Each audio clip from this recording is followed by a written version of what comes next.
Hello to all my students. In this presentation, we're going to offer a summary of Act 4 of the Tragedy of Julius Caesar. This presentation is Part 1. In this presentation, we're going to focus on Antony's character transformation that has changed drastically from Act 1 to Act 4. If we recall, in Act 1, Antony was perceived by many, such as Caesar as well as Cassius, as a man of worldly pleasures, a man who enjoys music, art, games, sports, wine, and the like. So he seemed to be not a man of war. However, Antony's character has changed during Act 4, specifically after Caesar's assassination and after he twisted the minds and the hearts of the people with his speech. After all, they vowed that they would avenge Caesar's death. Antony forms an alliance, which is a second triumvirate, an alliance that comprises three partners. The partners of Mark Antony in this alliance are Octavius and Lepidus. Octavius is the great-nephew of Caesar, and if you recall, he was going to visit Caesar, I believe to attend his coronation. Octavius is the natural heir and the successor of Caesar. The scene begins with a conversation between these three partners. This triumvirate is preparing a list of senators to be executed. This means that they are listing the names of people they believe that have taken part in the conspiracy or the assassination of Caesar.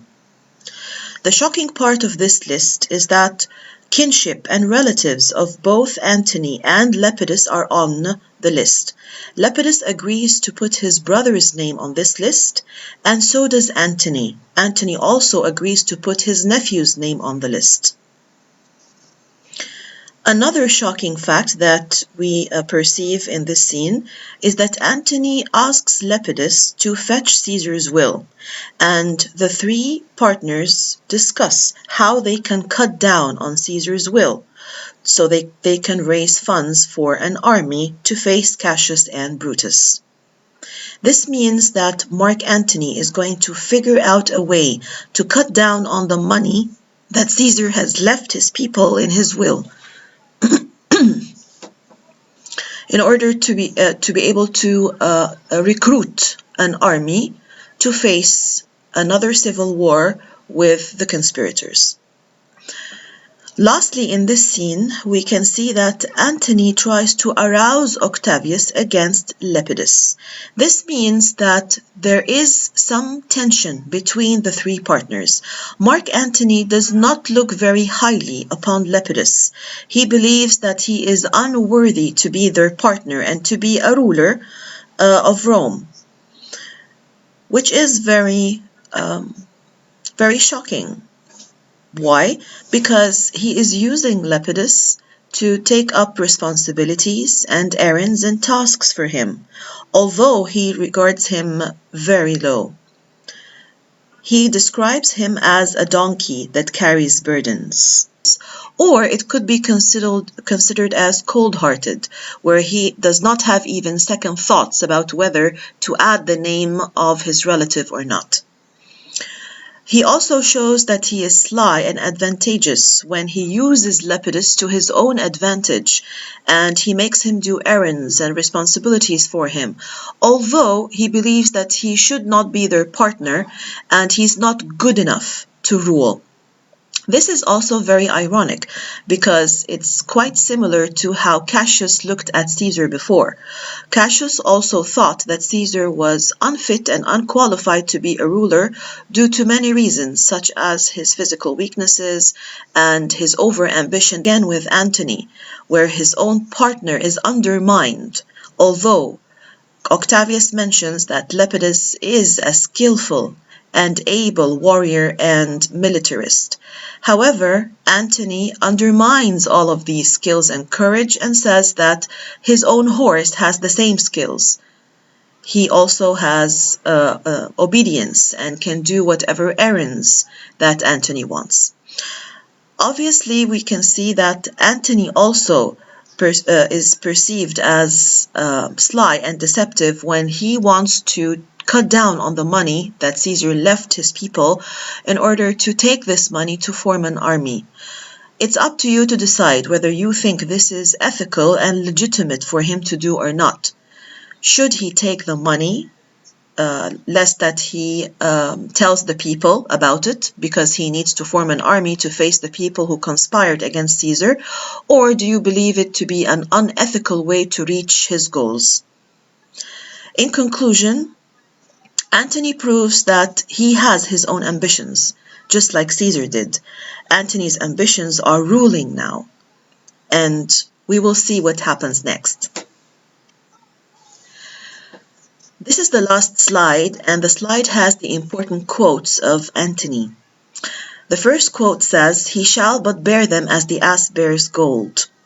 This means that Antony compares Lepidus to a donkey that carries loads on his back and transports them to a specific destination.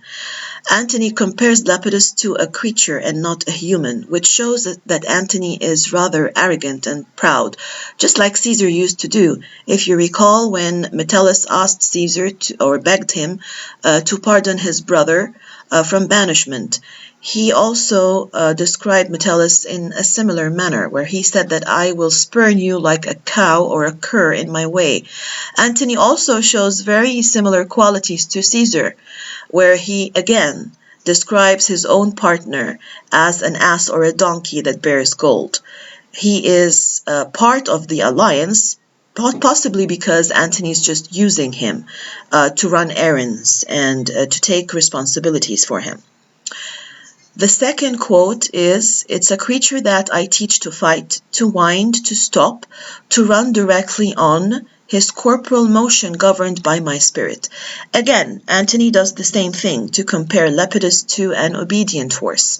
Octavius mentions to Antony that he should not underestimate Lepidus's skills and abilities, where he has proven himself to be worthy and loyal and a courageous warrior and soldier. However, Antony says that his own horse has the same qualities. His own horse can do the same things, like he can fight, he can go back, he can run forward, he can stop, and Antony governs him as an obedient horse, and so is Lepidus. Again, Antony similarly shows the same quality of arrogance and pride, where he refers to his own partner as a creature and not a human. The third and last quote says, "Fetch the will hither, and we shall determine how to cut off some charge in legacies." Here Antony is referring to Caesar's will, where he asks Lepidus to go and fetch the will so that they can think of a way to cut down on the money that Caesar has left the people. And we will meet again in the second part, where we're going to see how Brutus and Cassius are doing in their own army. See you then.